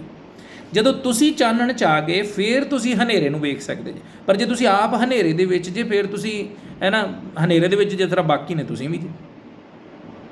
ਪਰ ਜਦੋਂ ਚਾਨਣ ਦੇ ਵਿੱਚ ਆ ਕੇ ਫਿਰ ਤੁਹਾਨੂੰ ਪਤਾ ਲੱਗੇ ਕਿ ਇਹ ਲੋਕ ਹਨੇਰੇ 'ਚ ਨੇ, ਅਤੇ ਹੁਣ ਕੀ ਫਰਜ਼ ਬਣਦਾ ਉਸ ਤੋਂ ਬਾਅਦ ਕਿ ਇਹਨਾਂ ਨੂੰ ਮੈਂ ਹਨੇਰੇ 'ਚੋਂ ਕੱਢ ਕੇ ਲਿਆਵਾਂ। ਇਹੀ ਪਰਮੇਸ਼ਵਰ ਦਾ ਮਕਸਦ ਸੀ, ਇੱਕ ਕੌਮ ਨੂੰ ਆਪਣਾ ਬਣਾਉਣ ਵਾਸਤੇ, ਤਾਂ ਕਿ ਪਰਮੇਸ਼ਵਰ ਉਹਨਾਂ ਦੇ ਉੱਤੇ ਆਪਣੇ ਆਪ ਨੂੰ ਪ੍ਰਗਟ ਕਰੇ, ਉਹ ਸੱਚੇ ਪਰਮੇਸ਼ਵਰ ਨੂੰ ਜਾਣਨ ਅਤੇ ਫਿਰ ਉਹਨਾਂ ਦੇ ਰਾਹੀਂ ਦੁਨੀਆ ਪਰਮੇਸ਼ਵਰ ਨੂੰ ਜਾਣੇ। ਇਹੀ ਉਹਦਾ ਮਕਸਦ ਸੀ। ਇਸ ਕਰਕੇ ਉਹਨੇ, ਹੈ ਨਾ, ਉਸ ਪਰਜਾ ਨੂੰ ਆਪਣਾ ਬਣਾਇਆ। ਔਰ ਇਹੀ ਮਕਸਦ ਉਹਦਾ ਸਾਡੇ ਲਈ, ਸਾਨੂੰ ਵੀ ਉਹਨੇ ਚੁਣ ਕੇ ਆਪਣਾ ਇਸ ਕਰਕੇ ਬਣਾਇਆ, ਤਾਂ ਕਿ ਜਦੋਂ ਅਸੀਂ ਉਹਦੇ ਬਣ ਗਏ, ਸਾਡੀਆਂ ਜ਼ਿੰਦਗੀਆਂ 'ਚ ਚਾਨਣ ਹੋ ਗਿਆ, ਸਾਡੇ ਅਪਰਾਧ ਮਾफ़ ਹੋ ਗਏ, ਖਿਮਾ ਹੋ ਗਏ, ਸਾਡੇ ਪਾਪ ਢੱਕੇ ਗਏ, ਅਤੇ ਫਿਰ ਅਸੀਂ ਕੀ ਆ, ਹੁਣ ਦੂਜਿਆਂ ਨੂੰ ਇਸ ਚਾਨਣ ਦੇ ਵਿੱਚ ਲੈ ਕੇ ਆਈਏ, ਦੂਜਿਆਂ ਨੂੰ ਉਹ ਚਾਨਣ ਦਿਖਾਈਏ। ਸੋ ਧੰਨ ਹੈ ਕਿ ਸਾਡੇ ਅਪਰਾਧ ਪਰਮੇਸ਼ਵਰ ਨੇ ਕੀ ਕਰ ਦਿੱਤੇ ਨੇ, ਮਾफ़ ਕਰ ਦਿੱਤੇ ਨੇ, ਹੈ ਨਾ। ਔਰ ਫਿਰ ਲਿਖਿਆ, ਜਿਹਦਾ ਪਾਪ ਢੱਕਿਆ, ਢੱਕਣ ਦਾ ਕੀ ਮਤਲਬ ਹੈ? ਮਤਲਬ ਕਿ ਹੁਣ ਉਹ ਸਾਡੀਆਂ ਅੱਖਾਂ ਦੇ ਸਾਹਮਣੇ ਨਹੀਂ ਹੈ। ਬਾਣੀ ਕਹਿੰਦੀ ਪਰਮੇਸ਼ਵਰ ਨੇ ਸਾਡੇ ਪਾਪਾਂ ਨੂੰ ਆਪਣੀ ਪਿੱਠ ਪਿੱਛੇ ਸੁੱਟ ਦਿੱਤਾ। ਸੋ ਕੀ ਹੋ ਗਿਆ, ਪਰਮੇਸ਼ਵਰ ਨੇ ਸਾਡੇ ਪਾਪ ਅਪਰਾਧ ਮਾफ़ ਕਰ ਦਿੱਤੇ ਔਰ ਸਾਡੇ ਪਾਪਾਂ ਨੂੰ ਢੱਕ ਦਿੱਤਾ ਹੈ ਨਾ। ਢੱਕਣ ਦਾ ਮਤਲਬ ਇਹ ਹੁੰਦਾ ਕਿ ਉਹ ਅੱਖਾਂ ਤੋਂ ਓਹਲੇ ਹੋ ਜਾਏ। ਕੋਈ ਵੀ ਚੀਜ਼ ਜਦੋਂ ਅਸੀਂ ਢੱਕਦੇ ਹਾਂ ਤਾਂ ਉਹਦਾ ਮਤਲਬ ਇਹ ਹੁੰਦਾ ਕਿ ਉਹ ਕੀ ਆ, ਅੱਖਾਂ ਤੋਂ ਓਹਲੇ ਹੋ ਜਾਏ, ਹੈ ਨਾ, ਜਾਂ ਉਹਨੂੰ ਸੁਰੱਖਿਅਤ ਰੱਖਣ ਵਾਸਤੇ, ਜਾਂ ਅਸੀਂ, ਹੈ ਨਾ, ਤਾਂ ਕਿ ਫਰਜ਼ ਕਰੋ, ਹੈ ਨਾ, ਕੂੜਾ ਹੁੰਦਾ ਜਾਂ ਕੋਈ ਚੀਜ਼ ਹੁੰਦੀ ਹੈ ਅਤੇ ਅਸੀਂ ਕੀ ਕਰਦੇ ਹਾਂ, ਉਹਨੂੰ ਪਰੇ ਕਰ ਦਿੰਦੇ ਹਾਂ, ਅੱਖਾਂ ਤੋਂ ਪਰੇ ਕਰਦੇ ਹਾਂ, ਤਾਂ ਕਿ, ਹੈ ਨਾ, ਗੰਦਗੀ ਨਜ਼ਰ ਨਾ ਆਵੇ, ਕਿਉਂਕਿ ਅਸੀਂ ਗੰਦਗੀ ਪਸੰਦ ਨਹੀਂ ਕਰਦੇ, ਗੰਦਗੀ ਦੇ ਨੇੜੇ ਅਸੀਂ ਬੈਠਣਾ ਨਹੀਂ ਚਾਹੁੰਦੇ, ਹੈ ਨਾ। ਔਰ ਜਿਹੜੇ ਪਾਪ ਹੈ ਪਰਮੇਸ਼ਵਰ ਦੀ ਦ੍ਰਿਸ਼ਟੀ ਦੇ ਵਿੱਚ ਉਹ ਗੰਦਗੀ ਨੇ ਇਨਸਾਨ ਦੀ ਜ਼ਿੰਦਗੀ 'ਚ, ਅਤੇ ਜਿੰਨਾ ਚਿਰ ਉਹ ਗੰਦਗੀ ਹੈ ਉਹਨਾਂ ਚਿਰ ਪਰਮੇਸ਼ਵਰ ਸਾਡੇ ਨੇੜੇ ਨਹੀਂ ਆ ਸਕਦਾ। ਜਿਵੇਂ ਅਸੀਂ ਗੰਦਗੀ ਦੇ ਨੇੜੇ ਨਹੀਂ ਬੈਠ ਸਕਦੇ, ਜਿਹੜੇ ਪਾਪ ਨੇ ਉਹ ਸਾਡੇ ਜੀਵਨ ਦੀ ਗੰਦਗੀ ਨੇ, ਔਰ ਪਰਮੇਸ਼ਵਰ ਉਹਨਾਂ ਚਿਰ ਸਾਡੇ ਨੇੜੇ ਨਹੀਂ ਆ ਸਕਦਾ ਜਿੰਨਾ ਚਿਰ ਉਹ ਗੰਦਗੀ ਸਾਡੇ ਜੀਵਨ 'ਚ। ਸੋ ਹੱਲ ਕੀ ਹੈ? ਜੇ ਕੋਈ ਗੰਦੀ ਜਗ੍ਹਾ ਅਤੇ ਤੁਸੀਂ ਉਹਨੂੰ ਬਹਿਣ ਲਾਇਕ ਬਣਾਉਣਾ, ਬੈਠਣ ਲਾਇਕ ਜਾਂ ਰਹਿਣ ਲਾਇਕ ਉਹਨੂੰ ਬਣਾਉਣਾ, ਤਾਂ ਕੀ ਕਰਨਾ ਪਏਗਾ? ਪਹਿਲਾਂ ਉਹ ਗੰਦਗੀ ਹਟਾਉਣੀ ਪਏਗੀ, ਉਸ ਜਗ੍ਹਾ ਨੂੰ ਸਾਫ਼ ਕਰਨਾ ਪਏਗਾ, ਫਿਰ ਉਹ ਤੁਹਾਡੇ ਰਹਿਣ ਲਾਇਕ, ਤੁਹਾਡੇ ਬੈਠਣ ਲਾਇਕ ਉਹ ਜਗ੍ਹਾ ਬਣੇਗੀ। ਤੇ ਪਰਮੇਸ਼ਵਰ ਕੀ ਕਰਦਾ, ਬਾਣੀ ਦੇ ਵਿੱਚ ਅਸੀਂ ਬੜਾ ਵਧੀਆ ਉਦਾਹਰਣ ਦੇਖਦੇ ਹਾਂ। ਬਾਈਬਲ ਕੀ ਕਹਿੰਦੀ ਹੈ, ਜਦੋਂ ਪਰਮੇਸ਼ਵਰ ਦਾ ਆਤਮਾ ਸਾਡੇ ਅੰਦਰ ਆਉਂਦਾ ਤੇ ਸਾਡੇ ਦਿਲ ਨੂੰ ਸਾਫ਼ ਕਰ ਦਿੰਦਾ, ਉਹ ਗੰਦਗੀ ਪਰੇ ਕਰ ਦਿੰਦਾ, ਪਾਪ ਦੀ ਗੰਦਗੀ ਹਟਾ ਦਿੰਦਾ। ਜਦੋਂ ਅਸੀਂ ਤੌਬਾ ਕਰਦੇ ਹਾਂ, ਪ੍ਰਭੂ ਨੂੰ ਗ੍ਰਹਿਣ ਕਰਦੇ ਹਾਂ, ਜਦੋਂ ਚਾਨਣ ਸਾਡੀਆਂ ਜ਼ਿੰਦਗੀਆਂ 'ਚ ਹੁੰਦਾ, ਪ੍ਰਭੂ ਸਾਡੀਆਂ ਜ਼ਿੰਦਗੀਆਂ 'ਚ ਆਉਂਦਾ, ਤੇ ਪਵਿੱਤਰ ਆਤਮਾ ਕੀ ਕਰਦਾ ਹੈ, ਸਾਡੇ ਦਿਲ ਦੀ ਜ਼ਮੀਨ ਨੂੰ, ਸਾਡੇ ਦਿਲ ਦੀ ਜਗ੍ਹਾ ਨੂੰ ਸਾਫ਼ ਕਰ ਦਿੰਦਾ ਹੈ। ਯਿਸੂ ਮਸੀਹ ਦੇ ਲਹੂ ਦੇ ਦੁਆਰਾ ਉਹ ਦਿਲ ਦੀ ਜਿਹੜੀ ਸਾਡੀ ਜਗ੍ਹਾ ਹੈ, ਜਿੱਥੇ ਪਰਮੇਸ਼ਵਰ ਨੇ ਰਹਿਣਾ ਹੁੰਦਾ ਹੈ, ਉਹਨੂੰ ਸਾਫ਼ ਕਰ ਦਿੰਦਾ ਹੈ, ਅਤੇ ਫਿਰ ਉਹ ਜਗ੍ਹਾ ਰਹਿਣ ਦੇ ਲਾਇਕ ਬਣਦੀ ਹੈ। ਜਦੋਂ ਪਾਪ ਦੀ ਗੰਦਗੀ ਸਾਡੇ ਦਿਲ 'ਚੋਂ, ਸਾਡੇ ਆਤਮਾ 'ਚੋਂ, ਸਾਡੇ ਮਨ 'ਚੋਂ ਦੂਰ ਹੋ ਜਾਂਦੀ, ਫਿਰ ਪਰਮੇਸ਼ਵਰ ਲਈ ਉਹ ਰਹਿਣ ਦੀ ਜਗ੍ਹਾ ਬਣਦੀ, ਅਤੇ ਫਿਰ ਪਰਮੇਸ਼ਵਰ ਉਸ ਜਗ੍ਹਾ 'ਤੇ ਵਾਸ ਕਰਦਾ ਹੈ। ਅਤੇ ਜਦੋਂ ਪਰਮੇਸ਼ਵਰ ਨੂੰ ਅਸੀਂ ਤਿਆਗ ਦਿੰਦੇ ਹਾਂ, ਬਾਣੀ ਇਹੀ ਦੱਸਦੀ ਹੈ, ਫਿਰ ਕੀ ਹੁੰਦਾ ਹੈ, ਪਰਮੇਸ਼ਵਰ ਉਸ ਜਗ੍ਹਾ ਤੋਂ ਚਲਾ ਜਾਂਦਾ ਹੈ। ਔਰ ਫਿਰ ਕੀ ਹੁੰਦਾ ਹੈ, ਬੜੇ ਧਿਆਨ ਨਾਲ ਸੁਣੀ, ਜਦੋਂ ਪਰਮੇਸ਼ਵਰ ਚਲਾ ਜਾਂਦਾ ਹੈ, ਫਿਰ ਲਿਖਿਆ 7 ਆਤਮੇ ਹੋਰ ਆ ਜਾਂਦੇ ਨੇ, ਦੁਸ਼ਟ 7 ਆਤਮਿਆਂ ਨੂੰ, ਹੋਰ ਬੁਰੇ ਆਤਮਿਆਂ ਨੂੰ ਲੈ ਕੇ ਆਉਂਦਾ। ਅਤੇ ਫਿਰ ਕੀ ਹੁੰਦਾ, ਮਤਲਬ ਕੀ ਹੁੰਦਾ, ਉਹ ਗੰਦਗੀ ਪਹਿਲਾਂ ਵਾਲੀ ਜਿਹੜੀ ਆ, ਉਹ ਜਿੰਨੀ ਪਹਿਲਾਂ ਸੀ ਉਹਦੇ ਨਾਲੋਂ 7 ਗੁਣਾ ਹੋਰ ਵੱਧ ਕੇ ਸਾਡੇ ਦਿਲਾਂ 'ਚ ਭਰ ਜਾਂਦੀ, ਔਰ ਸਾਡੀ ਦਸ਼ਾ, ਬਾਈਬਲ ਇਹੋ ਕਹਿੰਦੀ ਹੈ ਕਿ ਪਹਿਲਾਂ ਨਾਲੋਂ ਵੀ ਮਾੜੀ ਹੋ ਜਾਂਦੀ। ਸੋ ਜਿੱਥੇ ਗੰਦਗੀ ਆ, ਕਹਿਣ ਦਾ ਭਾਵ ਕੀ ਹੈ, ਜਿੱਥੇ ਗੰਦਗੀ ਉੱਥੇ ਪਰਮੇਸ਼ਵਰ ਨਹੀਂ ਰਹਿ ਸਕਦਾ। ਸੋ ਇਸ ਕਰਕੇ ਅਸੀਂ ਧੰਨ ਹੈ ਕਿ ਸਾਡੇ ਪਾਪ ਕਿਹਨੇ ਢੱਕੇ, ਉਹ ਗੰਦਗੀ ਪਰਮੇਸ਼ਵਰ ਨੇ ਢੱਕ ਦਿੱਤੀ, ਪਰੇ ਕਰ ਦਿੱਤੀ, ਪਿੱਠ ਪਿੱਛੇ ਸੁੱਟ ਦਿੱਤੀ, ਬਾਈਬਲ ਕਹਿੰਦੀ, ਔਰ ਅਸੀਂ ਕੀ ਹਾਂ, ਪਰਮੇਸ਼ਵਰ ਦੇ ਲੋਕ ਬਣ ਗਏ। ਸੋ ਕੀ ਲਿਖਿਆ, ਧੰਨ ਹੈ ਉਹ ਜਿਹਦਾ ਅਪਰਾਧ ਖਿਮਾ ਹੋ ਗਿਆ, ਜਿਹਦਾ ਪਾਪ ਢੱਕਿਆ। ਇਸ ਕਰਕੇ ਜਿਨ੍ਹਾਂ ਨੇ ਤੌਬਾ ਕੀਤੀ, ਪ੍ਰਭੂ ਨੂੰ ਗ੍ਰਹਿਣ ਕੀਤਾ, ਛੋਟੀ ਗੱਲ ਨਹੀਂ ਹੈ। ਸਾਡੀ ਜ਼ਿੰਦਗੀ 'ਚੋਂ ਗੰਦਗੀ ਪਰਮੇਸ਼ਵਰ ਨੇ ਦੂਰ ਕੀਤੀ ਹੈ।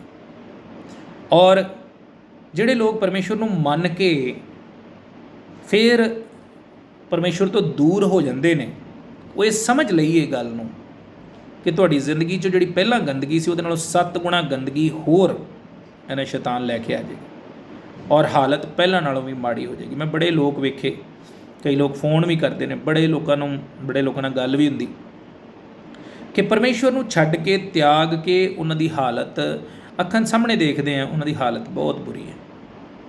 ਉਹ ਵਾਪਸ ਉਸ ਹਨੇਰੇ ਦੇ ਵਿੱਚ ਚਲੇ ਗਏ, ਔਰ ਉਹਨਾਂ ਨੂੰ ਪਤਾ ਹੈ ਕਿ ਚਾਨਣ ਹੈਗਾ, ਅਸੀਂ ਇੱਕ ਸਮੇਂ ਅਸੀਂ ਉਸ ਚਾਨਣ ਨੂੰ ਵੇਖਿਆ ਆਪਣੀ ਜ਼ਿੰਦਗੀ ਦੇ ਵਿੱਚ, ਔਰ ਅਸੀਂ ਵਾਪਸ ਜਾ ਸਕਦੇ ਹਾਂ, ਔਰ ਇਸ ਹਨੇਰੇ 'ਚੋਂ ਬਾਹਰ ਨਿਕਲ ਸਕਦੇ ਹਾਂ, ਪਰ ਨਹੀਂ ਨਿਕਲਦੇ। ਸ਼ੈਤਾਨ ਨੇ ਉਹਨਾਂ ਨੂੰ ਜਕੜ ਕੇ ਰੱਖਿਆ, ਬੰਨ੍ਹ ਕੇ ਰੱਖਿਆ। ਪਰਮੇਸ਼ਵਰ ਉਸ ਗੰਦਗੀ ਨੂੰ ਦੂਰ ਕਰਨਾ ਚਾਹੁੰਦਾ ਤਾਂ ਕਿ ਸਾਡੀਆਂ ਜ਼ਿੰਦਗੀਆਂ ਸਾਫ਼ ਹੋ ਜਾਣ, ਸਾਡੀ ਜ਼ਿੰਦਗੀਆਂ 'ਚ ਉਹਦਾ ਚਾਨਣ ਹੋ ਜਾਏ। ਪਰ ਅਸੀਂ ਕੀ ਹੈ, ਪਰਮੇਸ਼ਵਰ ਨੂੰ ਜਾਣਨ ਤੋਂ ਬਾਅਦ ਫਿਰ ਉਸ ਗੰਦਗੀ ਨੂੰ, ਔਰ ਉਹਦੇ ਨਾਲ ਹੋਰ ਜ਼ਿਆਦਾ ਗੰਦਗੀ ਨੂੰ ਆਪਣੀ ਜ਼ਿੰਦਗੀ 'ਚ ਆਉਣ ਦਿੰਦੇ। ਅਤੇ ਜਦੋਂ ਉਹ ਗੰਦਗੀ ਆ ਗਈ, ਉਹ ਪਾਪ ਵਾਪਸ ਆ ਗਏ, ਉਹੋ ਜਿਹੀਆਂ ਗੱਲਾਂ ਪਹਿਲਾਂ ਵਾਲੀਆਂ ਫਿਰ ਆ ਗਈਆਂ, ਅਤੇ ਫਿਰ ਯਿਸੂ ਮਸੀਹ ਜਿੰਨਾ ਮਰਜ਼ੀ ਕਰੀ ਜਾਈਏ, ਜਿੰਨਾ ਮਰਜ਼ੀ ਵਚਨ ਸੁਣੀ ਜਾਈਏ, ਜਿੰਨਾ ਮਰਜ਼ੀ ਬਾਈਬਲ ਪੜ੍ਹੀ ਜਾਈਏ, ਜੋ ਮਰਜ਼ੀ ਕਰੀ ਜਾਈਏ, ਪਰਮੇਸ਼ਵਰ ਜ਼ਿੰਦਗੀ 'ਚ ਵਾਪਸ ਨਹੀਂ ਆਏਗਾ ਜਿੰਨਾ ਚਿਰ ਉਹ ਗੰਦਗੀ ਅਸੀਂ ਆਪਣੀ ਜ਼ਿੰਦਗੀ 'ਚ ਰੱਖ ਕੇ ਬੈਠੇ। ਅਤੇ ਉਹ ਗੰਦਗੀ ਸਾਫ਼ ਕਿਵੇਂ ਹੋਏਗੀ, ਅਸੀਂ ਨਹੀਂ ਕਰ ਸਕਦੇ। ਕੋਈ ਇਨਸਾਨ ਹੈ, ਉਹ ਸੋਚਦਾ ਮੈਂ ਨਸ਼ੇ ਛੱਡ ਦਾਂਗਾ। ਲੋਕ ਬੜੇ ਕੋਸ਼ਿਸ਼ ਕਰਦੇ ਨੇ, ਸਾਲ 2 ਸਾਲ 3 ਸਾਲ ਸਹੁੰ ਵੀ ਪਾਉਂਦੇ ਨੇ, ਅਤੇ ਫਿਰ ਕੀ ਆ, ਵਾਪਸ ਮੁੜ ਕੇ ਕਰਨ ਲੱਗਦੇ ਨੇ। ਕਈ ਲੋਕ ਛੱਡ ਵੀ ਦਿੰਦੇ ਨੇ। ਪਰ ਜਿਹਦੀ ਜ਼ਿੰਦਗੀ 'ਚੋਂ ਸਦਾ ਲਈ ਉਹ ਚੀਜ਼ ਸਾਫ਼ ਹੋ ਗਈ, ਜਿਹਦੀ ਜ਼ਿੰਦਗੀ 'ਚ ਪਰਮੇਸ਼ਵਰ ਦਾ ਸੱਚਾ ਕੰਮ ਹੋ ਗਿਆ, ਉਹਦੀ ਜ਼ਿੰਦਗੀ 'ਚ ਉਹ ਗੰਦਗੀ ਕਦੇ ਵਾਪਸ ਨਹੀਂ ਆ ਸਕਦੀ। ਸੋ ਇਸ ਕਰਕੇ ਪਰਮੇਸ਼ਵਰ ਨੇ ਸਾਨੂੰ ਧੰਨ ਬਣਾਇਆ, ਸਾਡੇ ਅਪਰਾਧ, ਸਾਡੇ ਪਾਪ ਢੱਕ ਦਿੱਤੇ ਨੇ, ਮਾफ़ ਕਰ ਦਿੱਤੇ ਨੇ। ਬੜੀ ਵੱਡੀ ਗੱਲ ਹੈ, ਉਹ ਗੰਦਗੀ ਪਰਮੇਸ਼ਵਰ ਨੇ ਸਾਡੀ ਜ਼ਿੰਦਗੀ 'ਚੋਂ ਸਾਫ਼ ਕਰ ਦਿੱਤੀ ਹੈ। ਤਾਂ ਹੁਣ ਸਾਡਾ ਫਰਜ਼ ਕੀ ਹੈ, ਅਸੀਂ ਦੂਜਿਆਂ ਦੀ ਜ਼ਿੰਦਗੀ ਨੂੰ ਵੀ ਸਾਫ਼ ਕਰਨ ਦਾ ਤਰੀਕਾ ਉਹਨਾਂ ਨੂੰ ਦੱਸਣਾ ਹੈ ਕਿ ਤੁਹਾਡੀ ਜ਼ਿੰਦਗੀ 'ਚ ਵੀ ਪਹਿਲੀ ਗੱਲ ਤਾਂ ਇਹ ਹੈ ਕਿ ਇਸ ਚੀਜ਼ ਨੂੰ ਪਛਾਣੋ, ਇਹ ਤੁਹਾਡੀ ਜ਼ਿੰਦਗੀ 'ਚ ਗੰਦਗੀ ਹੈ ਪਰਮੇਸ਼ਵਰ ਦੀ ਨਜ਼ਰ 'ਚ। ਜਿਹੜੇ ਪਾਪ ਨੇ, ਜਿਹੜੇ ਤੁਸੀਂ ਗਲਤ ਕੰਮ ਕਰਦੇ ਜੇ, ਇਹ ਕੀ ਹੈ, ਤੁਹਾਡੀ ਜ਼ਿੰਦਗੀ 'ਚ ਗੰਦਗੀ ਨੇ, ਜਿਹੜੀ ਸ਼ੈਤਾਨ ਚਾਹੁੰਦਾ ਤੁਹਾਡੀ ਜ਼ਿੰਦਗੀ 'ਚ ਰੱਖਣਾ, ਤਾਂ ਕਿ ਉਹ ਸ਼ੈਤਾਨ ਦੀ ਜਗ੍ਹਾ ਬਣੀ ਰਹੇ। ਦੇਖੀਏ, ਸ਼ੈਤਾਨ ਗੰਦਗੀ ਨੂੰ ਪਸੰਦ ਕਰਦਾ, ਜਿਸ ਤਰ੍ਹਾਂ ਸੂਰ ਗੰਦਗੀ ਨੂੰ ਪਸੰਦ ਕਰਦੇ ਨੇ, ਸ਼ੈਤਾਨ ਗੰਦਗੀ ਨੂੰ ਪਸੰਦ ਕਰਦਾ।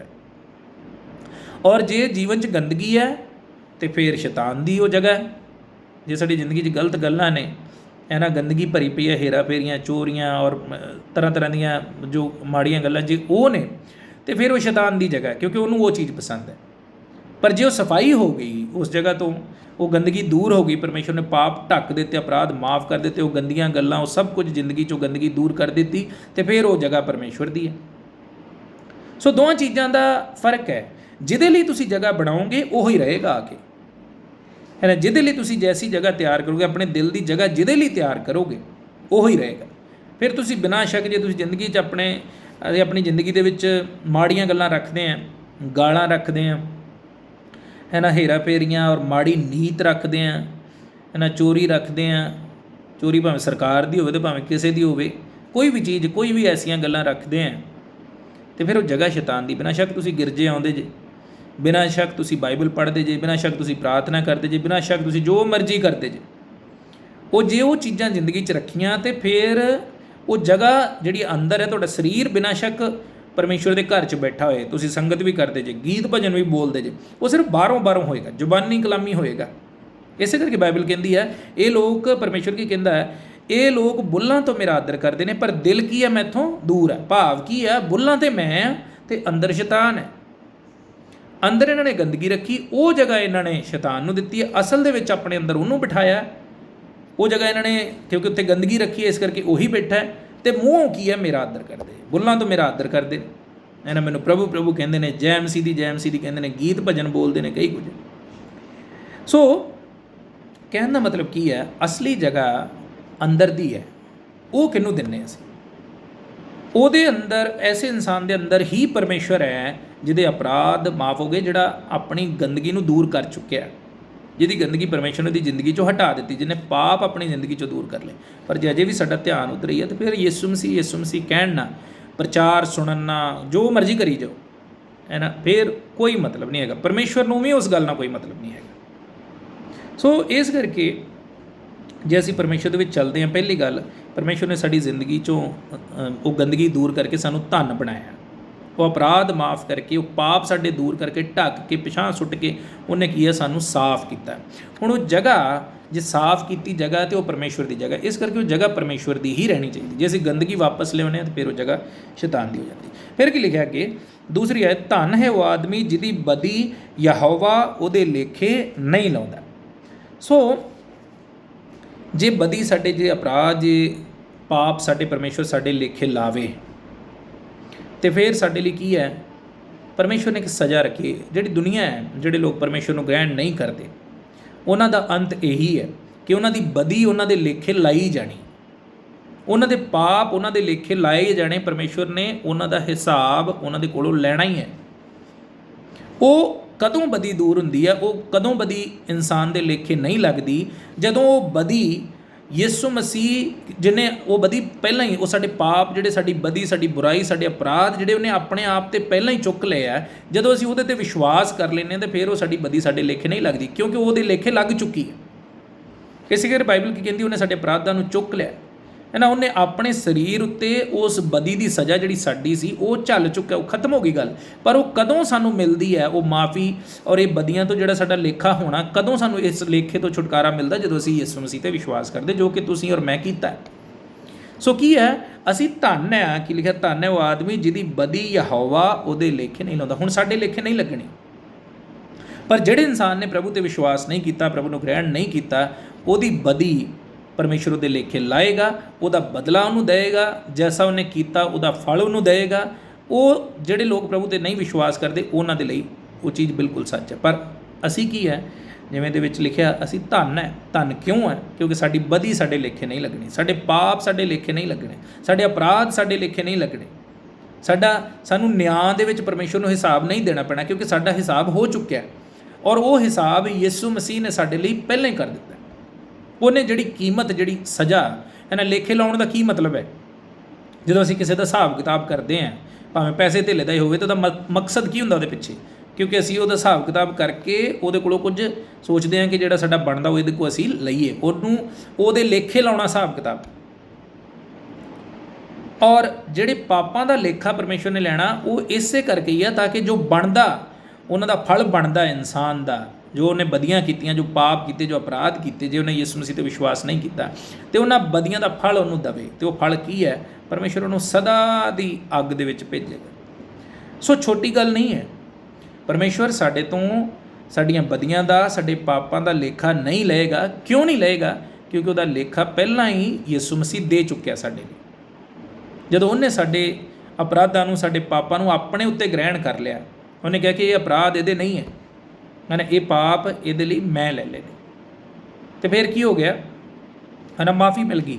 एक चीज़ देखिए, बड़े ध्यान नाल सुनिए, जदों दो चोर, दो डाकू प्रभु के दोवें पासे सलीब ते चढ़ाए गए सी, ते एक इंसान ने उस जगह ते प्रभु के कोलों माफ़ी मंगी है ना, एक तरह नाल तौबा की। उन्हें कहा, दूसरे डाकू ने कहा कि असीं ते पापी हैं, तो असीं अपनी करनी का फल भोग रहे हैं, पर इस इंसान ने कोई पाप नहीं किया और उन्हें प्रभु के प्रार्थना की, प्रभु जो तू अपने राज में आवे तो मेरा चेता करी। तो की होया, प्रभु ने की कहा, आज ही तू मेरे नाल कित्थे होवेगा, स्वर्ग च होवेगा। सो कहण दा भाव की है, जरा ध्यान नाल सुनिए। जिन्ने भी उन्हें अपराध, जिन्नियां भी बदियां, जिन्ने भी पाप उन्हें सारी जिंदगी कीते सी उस चोर डाकू ने, की हो गया, प्रभु ने कहा तू स्वर्ग जाएगा। उस वेले ही जदों उन्हें ये चीज़ वेखी कि ये पवित्र है ना, पवित्र परमेश्वर है, क्योंकि उन्हें कहा प्रभु जो तू अपने राज में आवे, उन्होंने इस गल का एहसास सी कि यदा एक राज आएगा, है ना, ये स्वर्ग का मालक है, परमेश्वर है। सो जदों उन्हें इस गल पर विश्वास किया कि ये परमेश्वर है, तो परमेश्वर ने की कहा, अज ही तू मेरे नाल स्वर्ग में होएगा। कित्थे गई उहदियां बदियां ते कित्थे गया उहदा लेखा, है ना। उस वेले ही माफ़ हो गया जिस समय ही उन्हें यीशु मसीह पर विश्वास किया। सो इस करके साडे लिए तसल्ली है इस गल की, और सानू विश्वास होना चाहिए, साडे लिए यकीन वाली गल है कि जे असीं अपने मूँह नाल बोल के इकरार कर चुके हैं तो जो काम उस डाकू दे नाल होया वो साडे नाल हो चुका है, साडे पाप माफ़ हो चुके है ना, साडे अपराध परमेश्वर माफ़ कर चुका है, साडे पापां नूं ढक चुका है, और असीं की हैं, धन लोक है परमेश्वर की दृष्टि दे विच। सो सानू अपणियां बदियां दा, अपने अपराधां दा लेखा परमेश्वर दा वचन की कहंदा है, नहीं देना पएगा। असीं की है, परमेश्वर की दृष्टि दे विच साफ हो चुके हैं। सो धन्य वो आदमी जिहदी बदी यहोवा उहदे लेखे नहीं लाउंदा। सो साडे लई जिन्हां प्रभु दे उत्ते विश्वास कीता है ना, बड़ी वड्डी गल है। साडी बदी परमेश्वर साडे लेखे नहीं लाएगा, साडे तो लेखा नहीं लिया जाएगा। जिंदे जी इंसान परमेश्वर नूं भुल्लिया होया, असीं भी परमेश्वर नूं अपने जो कम्मां 'च रुझे हुन्ने आ, अपनी जिंदगी जींदे रहने आ, है ना, पैसा धेला कमाउने आ जां पैसा धेला नहीं कमाउंदे, मुश्किलां परेशानियां 'च फस के पैसा धेला कमाउण दी कोशिश करते हैं, तरक्की करन दी कोशिश करते हैं, पढ़ाई लिखाई करते हैं, होर कम्मां 'च रुझे रहने आ, और परमेश्वर वल साडा ध्यान नहीं हुंदा, है ना। कई चीज़ां ने परमेश्वर ऐसे समय ते भी साडे वल वेख रहा हुंदा कि कदों ये मेरा चेता करे, और मैं कि क्यों चेता करे, जे चेता करेगा तो मैं ये अपराध किया माफ़ करांगा, ये पाप माफ़ करांगा, ये बदी का लेखा ये तो नहीं लवांगा।